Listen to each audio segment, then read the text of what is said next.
آپ کو معلوم ہوگا ایک مشہور بادشاہ محمود غزنوی رحمت اللہ علیہ بھی گزرے ہیں. ہندوستان کے اندر بھی آپ نے حکومت کیا. پہلے کے بادشاہوں کا معمول ہوتا تھا کہ وہ راتوں میں گشت کرنے کے لیے نکلا کرتے تھے. ایک رات محمود غزنوی رحمت اللہ علیہ گشت کرنے کے لیے نکلے. اپنا بھیس بدل کر، اپنا حلیہ بدل کر آپ گشت فرمانے لگے. ایک عام آدمی کے لباس میں، ایک راہگیر کے لباس میں گشت کرتے کرتے چند لوگوں سے ملاقات ہوئی. وہ ایک اندھیرے میں تھے اور کچھ پروگرام بنا رہے تھے. محمود غزنوی رحمت اللہ علیہ چونکہ جاسوسی کرنے نکلے تھے، اس لیے دھیمے سے جا کر ان لوگوں کے ساتھ سڑ گئے. ان لوگوں نے پوچھا کون ہے؟ کہنے لگے بس آپ ہی کی طرح ہم بھی ہیں، جو آپ کا مقصد ہے وہی ہمارا بھی مقصد ہے. اور پہلے کے لوگ بڑے بھولے بھالے ہوتے تھے، بڑے سچے ہوتے تھے، بس باتوں کو مان لیا اور اپنے ساتھ کر لیا. اس کے بعد وہ لوگ آپس میں بات کرنے لگے کہ بھائی ہمارا تو پیشہ ہی ہے چوری کرنے کا، اور آج بھی ہم لوگ اسی مقصد سے نکلے ہیں، لہذا آج ہم لوگ پھر پلان بناتے ہیں اور اپنے ہنر کو دوبارہ بیان کرتے ہیں، اس کے بعد پلان بنائیں گے. لہذا پہلے تم اپنے ہنر کو بیان کرو. وہ 5 لوگ تھے. پہلے نے اپنے ہنر کو بیان کیا کہ میرے آنکھوں میں یہ خاصیت ہے. نہیں، پہلے نے یہ ہنر بیان کیا کہ میرے اندر یہ خاصیت ہے کہ میں جانوروں کی آواز بھی سمجھ جاتا ہوں کہ جانور کیا کہہ رہا ہے. دوسرے نے اپنا ہنر یہ بیان کیا کہ میں سخت اندھیرے میں بھی کسی کو دیکھ لوں تو اجالے میں اس کو یقینی طور پر پہچان جاتا ہوں. تیسرے نے اپنا ہنر بیان کیا کہ مٹی سونگھ کر میں یہ بتا سکتا ہوں کہ خزانہ کہاں پر دفن ہے. چوتھے نے اپنا ہنر یہ بیان کیا کہ میرے پنجے میں یہ ہنر ہے کہ چکنے سے چکنے دیوار پر بھی میں اپنے ناخنوں کو پھنسا کر اوپر چڑھ سکتا ہوں. اور پانچویں نے اپنا ہنر یہ بیان کیا کہ میرے ہاتھ میں یہ ہنر ہے کہ میں اپنے ہاتھوں سے دیوار کو کھود کر مکہ کر سکتا ہوں اور نقب لگا سکتا ہوں، جو چور لوگ نقب لگاتے ہیں. پانچوں نے اپنا ہنر بیان کر دیا. اب یہ جو مہمان تھے بھیس بدل کر ان سے پوچھا کہ صاحب آپ کا بھی کوئی ہنر ہو تو آپ بتلائیں، چونکہ آپ بھی بتا رہے ہیں کہ ہمارے ہی طرح کے ہیں اور مقصد بھی آپ کا وہی ہے جو ہمارا ہے، تو آپ کا بھی کوئی ہنر ہونا چاہیے. کہا کیوں نہیں، میرے پاس بھی ہنر ہے. میرا ہنر یہ ہے کہ جب کسی کو سزائے موت کی پھانسی ہو جاتی ہے، اس وقت اگر میری داڑھی ہل جائے تو اس کو سزائے موت سے رہائی مل جاتی ہے. اگر کسی کو پھانسی کی سزا مل جائے، سر قلم کی سزا مل جائے اور اس وقت میں میری داڑھی ہل جائے تو اس کی سزا معاف ہو جاتی ہے. وہ چور کہنے لگے کہ یہ تو بہت عجیب و غریب ہنر ہے اور سب سے زیادہ قیمتی ہنر ہے. ہمارے پاس جو ہنر تھا وہ تو چوری کی تکمیل کا ہنر تھا، اور آپ کے پاس جو ہنر ہے چوری کے بعد اگر پھنس گئے تو بچانے والا ہنر ہے. لہذا آپ ہمارے سردار ہو گئے. اگر خدا نہ خواستہ ہم پھنس گئے تو آپ ہمارے قطب ہیں، آپ ہمارے سردار صاحب ہیں، آپ ہمیں بچا لیں گے. یہ تو بڑی خوشی کی بات ہے. وہ بہت خوش ہو گئے. اب بھائی پلان بنا. یہ 6 کے 6 لوگ چوری کرنے کے لیے پلان بنانے لگے. آج چوری کہاں کرنا ہے؟ سنگ میں محمود غزنوی رحمت اللہ علیہ بھی ہیں بھیس بدل کر. پلان کیا بنا کہ آج محمود غزنوی رحمت اللہ علیہ کے قلعے میں چوری کرنا ہے. سنگ میں موجود بھی ہیں. پلان بھی بن رہا ہے کہ آج محمود غزنوی کے قلعے میں چوری کرنا ہے. صاحب نے بہت خزانے رکھے ہیں. سب نے ہاں میں ہاں ملائی اور چوری کرنے کے لیے نکلے۔ راستے میں کتا بھونکنے لگا۔ کتے تو ہوتے ہی اسی لیے رات میں چور کو دیکھے تو بھونکتے ہیں، اور اپنی فطرت کے مطابق کتا بھونکنے لگا۔ تو ایک اس میں بندہ جو تھا، جو جانور کی آواز کو سن کر سمجھ جاتا تھا کہ جانور کیا کہہ رہا ہے، اس نے اپنے ساتھیوں سے کہا کہ بھائی یہ کتا کہہ رہا ہے کہ ہمارے ساتھ بادشاہ بھی ہے۔ کتا کہہ رہا ہے کہ ہمارے ساتھ بادشاہ بھی ہے۔ ان کو حیرت ہوئی، یہ کیسے ہو سکتا ہے؟ ارے بلا وجہ کی باتیں ہیں۔ دراصل ہوتا یہ ہے کہ جب لالچ دل و دماغ میں آ جاتی ہے تو آنکھ اندھی ہو جاتی ہے۔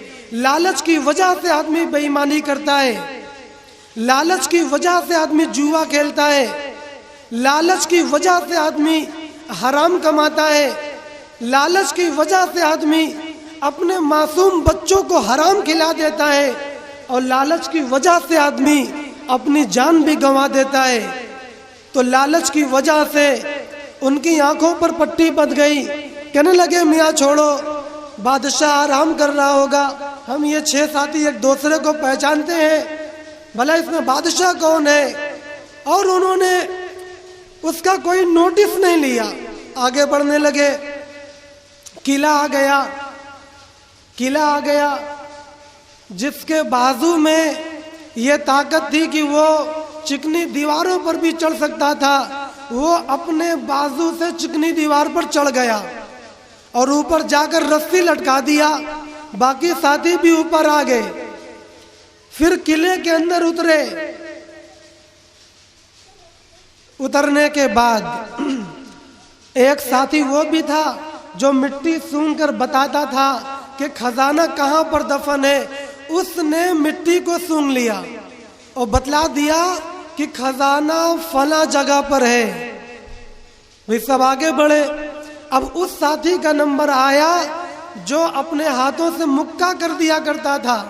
اس نے اپنے ہاتھوں سے دیوار میں مکہ بنا دیا۔ سارے لوگ اندر گھسے، خوب لوٹ پاٹ مچائی، بادشاہ کے خزانے کو چوری کیا، اور باندھ فاند کر وہ اپنے مقام پر پہنچ گئے۔ بٹوارہ ہوا۔ بٹوارے کے بعد محمود غزنوی رحمت اللہ علیہ اپنا حصہ لے کر اپنے راستے چل دیے۔ ان لوگوں کا مقام اور ٹھکانہ معلوم کر لیا۔ بہانے سے جب صبح ہوئی اور بادشاہ کا دربار سجا تو محمود غزنوی رحمت اللہ علیہ نے پولیس کو بھیج کر ان 5 چوروں کو گرفتار کروا لیا۔ اب وہ 5 بادشاہ کے دربار میں مجرم کی حیثیت سے کھڑے ہیں، اور بادشاہ نے فرمایا کہ رات میں انہی 5 نے میرے قلعے کے اندر چوری کی ہے، لہذا ان کو پھانسی پر لٹکا دیا جائے، ان کے لیے سزائے موت سنائی جاتی ہے۔ وہ 5 کے 5، ان میں سے 5 میں سے 4 تھر تھر کانپنے لگے، کیونکہ اب ان کی جان جانے والی ہے۔ مگر ایک بندہ جو رات میں اگر اندھیرے میں کسی کی شکل دیکھ لے تو دن کے اجالے میں پہچان لے، اس نے بادشاہ کو پہچان لیا،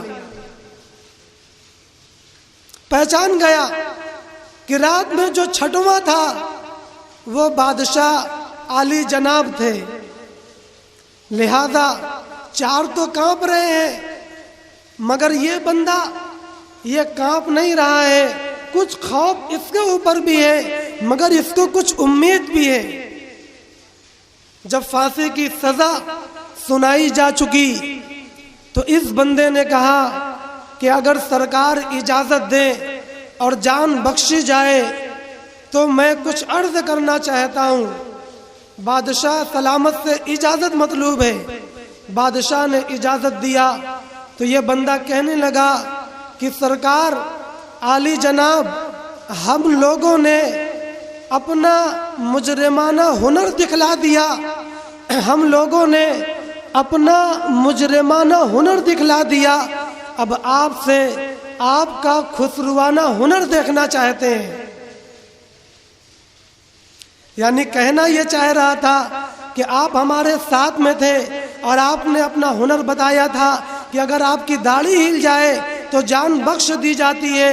تو وہ کہنے لگا کہ ہم نے اپنا مجرمانہ ہنر دکھلا دیا، اب آپ کا خسروانہ یعنی رحیمانہ مہربانی والا آپ کا ہم ہنر دیکھنا چاہتے ہیں، اب ہمیں وہی مطلوب ہے۔